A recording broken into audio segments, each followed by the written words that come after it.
অনিলবাবু আর তার স্ত্রী মালবিকার মনটা আজ খুব খারাপ। আসলে কাল রাতে আমেরিকা থেকে ভিডিও কলে ছেলে বৌমার সঙ্গে কথাবার্তার পরই মনটা যেন একেবারে ভেঙে গিয়েছে। বছর কয়েক আগে দিন 15 ছুটি নিয়ে ওরা এসেছিল।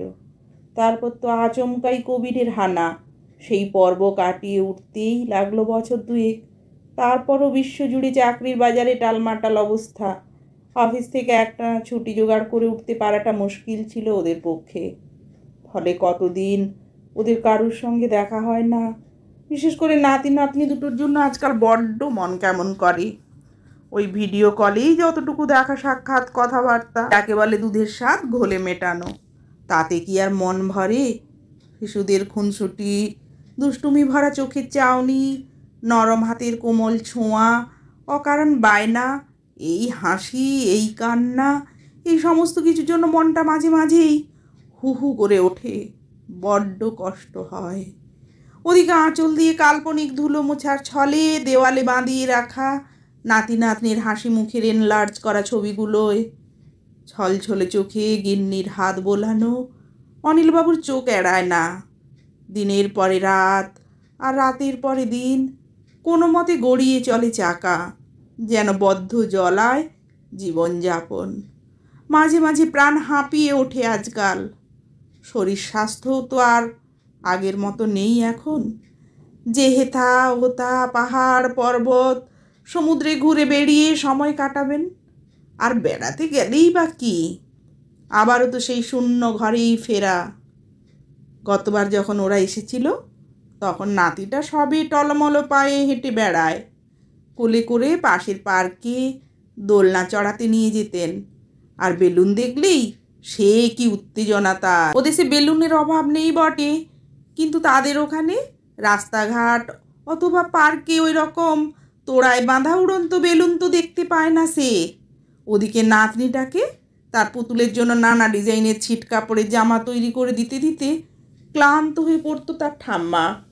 বায়নার আর অন্ত নেই। আহা, সে যে বড় সুখের ক্লান্তি। এই বছরে আবার নতুন আশায় বুক বেঁধেছিলেন। মনে মনে কত প্ল্যান প্রোগ্রাম। কলকাতায় শিশুদের জন্য যত রকম বিনোদনমূলক আয়োজন আছে সব জায়গায় এক একদিন নিয়ে যাবার নিখুঁত প্ল্যান ছকা হয়ে গিয়েছিল। বাচ্চাদের নিয়ে ঘোরা, আইসক্রিম, ঝালমুড়ি, পাপড়ি চাট খাওয়া, এমনকি সবাই মিলে দিন দুয়েকের জন্য সুন্দরবন ট্রিপের ব্যবস্থাও পর্যন্ত করে ফেলেছিলেন। আর এখন কিনা ওরা বলছে আসতে পারবে না। এই গরমের ছুটিতেই নাতনির স্কুল থেকে কী সব যেন অ্যাক্টিভিটির প্রোগ্রাম অ্যারেঞ্জ করা হয়েছে, যেখানে ছাত্রছাত্রীদের যোগ দেওয়াটা নাকি বাধ্যতামূলক। হবেও বা কতটুকুই বা জানেন তারা। মোট কথা, এই বছরটাও ওদের আর দেশে আসা হচ্ছে না। খাঁ খাঁ ঘর ধরে একলাই ঘুরে বেড়ান অনিলবাবু। দোতলাটা গত বছরই তোলা হলো। ওরা এলে যাতে জায়গার অসুবিধে না হয়। নতুন বাথরুমে নাতনির পছন্দ মতো গোলাপি রঙা টালি, বাগানে নাতির ক্রিকেট খেলার জন্য লম্বা এক ফালি বাঁধানো ক্রিজ, ওপাশে দোলনা। ছেলে বৌমার তো বেশি ছুটি নেবার জো নেই। আরও কটা দিন দেশে থেকে যাবার জন্য ওয়ার্ক ফ্রম হোমের ব্যবস্থা করে আসবে বলেছিল। তাই তড়িঘড়ি ওয়াইফাইয়ের বন্দোবস্ত ইত্যাদি যাবতীয় অ্যারেঞ্জমেন্ট সব সারা। এখন সবই অর্থহীন। স্রেফ আরও এক নিষ্প্রাণ বোঝা। আকাশটা আজ সারাদিন বেশ মেঘলাই ছিল, অনেকটা বুঝি তাদের মনের সঙ্গে সঙ্গত দিতে। এখন ধীরে ধীরে মেঘ কাটছে। একটু পরেই রঙের ডালি উপুড় করে সূর্যদেব অস্ত যাবেন, আর সন্ধ্যা নেমে আসবে একটু পরেই। অপর গোলার্ধে ওদের বুঝি দিন শুরু। না, কেবলই ওদের কথা ভেবে মন খারাপ করার কোনো মানে হয় না। বিকেলটায় ঘরের মধ্যে বসে থাকারও কোনো যুক্তি নেই। তার চাইতে পার্কে গিয়ে বসলে দু একজন চেনা মানুষের সঙ্গে দেখা সাক্ষাৎ কথাবার্তা হলে মনটা একটু হালকা হয়। অবশেষে বেরিয়েই পড়লেন তিনি। মালবিকাকেও সঙ্গে নিয়ে যেতে চেয়েছিলেন, কিন্তু রাজি হলো না সে। উল্টে বারান্দায় পেতে রাখা বেতের চেয়ারে ক্রুশ কাঁটা নিয়ে বসে পড়ল। ক্রুশ কাঁটা আর রং বেরঙের সুতো দিয়ে ছোট বড় নানা ডিজাইনের টেবিল ম্যাট বোনা ওর শখ। দেখতে অবশ্য মন্দ লাগে না, মনে হয় যেন রং বেরঙের সুতোর আলপনা। ঠিক আছে, যে যাতে ভালো থাকে থাকুক। হাতে বোনা এইসব শিল্পকর্ম উপহার পেলে আত্মীয় স্বজনরা সকলেই বেশ খুশি হয়।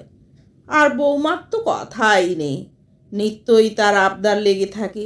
এইসব দিয়ে বৌমা যে শুধুই তার নিজের ঘর সাজায় তাই নয়, এই ধরনের শিল্পকর্ম তার বিদেশের বন্ধুদেরও নাকি ভারী পছন্দের। পুরনো জমানার ভিক্টোরিয়ান এজের স্টাইলে এইসব লেসের কাজ নাকি এখন আবার ইন থিং। মালবিকা তাই সময় পেলেই ক্রুশ কাঠি নিয়ে বসে পড়েন। অনিলবাবু অত সব বোঝেন না, শুধু জানেন এই শখটুকুই মালবিকার মন খারাপ সারানোর ওষুধ, সামান্য হলেও বেঁচে থাকার দিশা। নিত্য নতুন ডিজাইনের কুরুশের জালে নিজেকে ডুবিয়ে রাখার এই শখের অবগাহনেই বুঝি বাঁচিয়ে রাখে তাকে। পার্কে এসে একজনও চেনা মানুষের দেখা পাওয়া গেল না। একদিকে বুঝি ভালোই হয়েছে, আজ আর কারুর সঙ্গে বেশি কথাবার্তা বলার মুড নেই। একটা ফাঁকা বেঞ্চি খুঁজে নিয়ে গিয়ে বসলেন তিনি। কতগুলো বাচ্চা ব্যাট বল নিয়ে খেলছে, তাদের দিকে চেয়ে থাকতে থাকতে একটু অন্যমনস্ক হয়ে পড়েছিলেন বুঝি। হঠাৎ একটি অপরিচিত তরুণী সামনে এসে দাঁড়াতে সম্বিত ফিরল।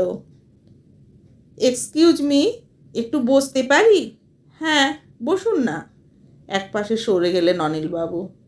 মেয়েটি আলাপ করতে বেশ আগ্রহী, যেচেই নিজের পরিচয় দিল।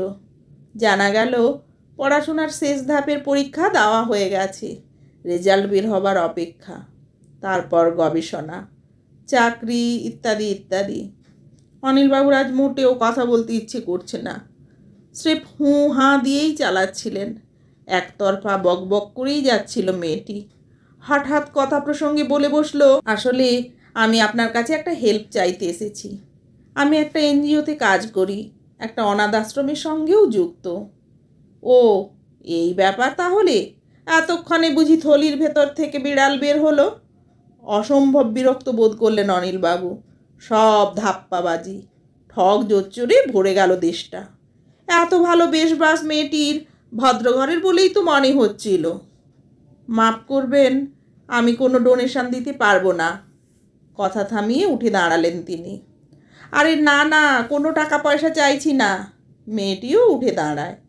তবে আসলে আপনার কাছে একটু অন্যরকম সাহায্যের দরকার ছিল। বলেই তো দিলাম, আমার দ্বারা কোনো সাহায্য করা সম্ভব নয়। রূঢ় কণ্ঠের বিরক্তি গোপন করার কোনো চেষ্টাই করলেন না অনিলবাবু। আহা, রাগ করছেন কেন? একটু ধৈর্য ধরে শুনুনই না আমার কথাটা। পার্কের ওপাশের বাড়িগুলোর পেছনে ওই যে হলুদ রঙা একতলা বাড়িটা দেখতে পাচ্ছেন? জানি জানি, ওটা তো একটা অনাথ আশ্রম। এক্স্যাক্টলি। ওখানে নানা বয়সের ছোট এবং বড় বাচ্চারা থাকে। তারা যদিও কর্পোরেশনের স্কুলে পড়াশুনো করে, কিন্তু ওইটুকুই তো একটা বাচ্চার সর্বাঙ্গীন বিকাশের জন্য যথেষ্ট নয়। আমি তার কি করব? আমরা চাই ওরা আরও একটু ভালোভাবে শিক্ষিত হোক, ভালো মানুষ হয়ে বেড়ে উঠুক, সমাজে ওদের জন্যেও একটা জায়গা তৈরি হোক। অনেক সহৃদয় মানুষ আমাদের এই ডাকে সাড়া দিয়েছেন। পার্কের ওপাশে থাকেন ওই যে রিটায়ার্ড অঙ্ক স্যার, তিনি রবিবার সকালে গিয়ে ওদের একটু অঙ্ক শিখিয়ে দিয়ে আসেন। আর গানের স্কুলের দিদিমণিও সময় করে গান শিখিয়ে যান। এমনকি একজন বিখ্যাত নাট্য ব্যক্তিত্ব ওদের আবৃত্তি শেখান। এখন তো তিনি শিখিয়ে পড়িয়ে ওদের দিয়ে একটি নামকরা মঞ্চে থিয়েটার করানোরও পরিকল্পনা করেছেন। কিছু কিশোরীও থাকে ওখানে। আমাদের অনুরোধে ওই অনন্যা টেলার্সের লতাদি মাঝে মাঝে এসে ওদের সামান্য সেলাই ফোঁড়াই শিখিয়ে যান। এভাবেই চলে সব। আপনিও যদি একদিন সময় করে এসে। তা আমি সেখানে গিয়ে কি করব? আমি তো গানও জানি না, কবিতা নাটক এসবও পারি না। আহা, আপনি গল্প বলতে তো পারেন। শিশুদের উপযোগী ভালো ভালো গল্প পড়ে শোনালে ওদেরও ভালো লাগবে, বাংলা তথা বিশ্ব সাহিত্যের সঙ্গে পরিচিতিও বাড়বে, হয়তো কিছু মূল্যবোধও তৈরি হতে থাকবে ওদের মধ্যে। এটুকুই চাই, ব্যাস, আর কিচ্ছু না। একদিন এসে দেখেই যান না, ওই যে পার্কের পেছনে হলদে রঙের বড় বাড়িটা, নাম আলোকধারা। থমকে গেলেন অনিলবাবু। আচ্ছা, বেশ, ভেবে দেখি। উঠে পড়লেন অনিলবাবু। বাড়ির পথে হাঁটতে হাঁটতে ভাবছিলেন, মেয়েটি যা বলল তা যদি সত্যি হয় তাহলে ব্যাপারটা কিন্তু মন্দ নয়। সত্যিই তো সমাজের প্রতি একটা দায়বদ্ধতা তো প্রত্যেকেরই থাকা উচিত। আগামী রবিবার মালবিকাকে সঙ্গে নিয়ে একবার না হয় ঘুরেই আসবেন, তো কিছু হবে না। মেয়েটি কিন্তু তখনও দাঁড়িয়ে অনিলবাবুকে লক্ষ্য করে যাচ্ছিল, মুখে মৃদু হাসি। যাক, অন্তত আরও একজোড়া মানুষ পাওয়া গেল। দেখা যাক যদি কাজের কাজ কিছু হয়। মেয়েটি আসলে সত্যিই একটি স্বেচ্ছাসেবী সংস্থার সদস্য, যারা জেরেন্টোলজি অর্থাৎ বার্ধক্যবিদ্যা নিয়ে গবেষণার পাশাপাশি সমাজে একা থাকা বৃদ্ধ বৃদ্ধাদের একটু ভালো থাকার দিশা দেখাতে চান। অনিল আর মালবিকা আজকাল নিয়মিত ছুটির দিনের সকালগুলোতে আলোকধারায় পৌঁছে যান। অনিল আবার নতুন করে রূপকথায় মন দিয়েছেন, আর মালবিকা একটু বড় মেয়েদের হাতে ধরে ক্রুশ বোনা শেখান। এখন আর ততটা মন খারাপ লাগে না। বৌমাও ইদানিং সেদেশ থেকে নিয়মিত ভালো সুতো, ক্রুশ, কাঁটার যোগান দেয়। আজকাল অনিলবাবুদের সারা সপ্তাহ কেটে যায় আগামী রবিবারের আশায়।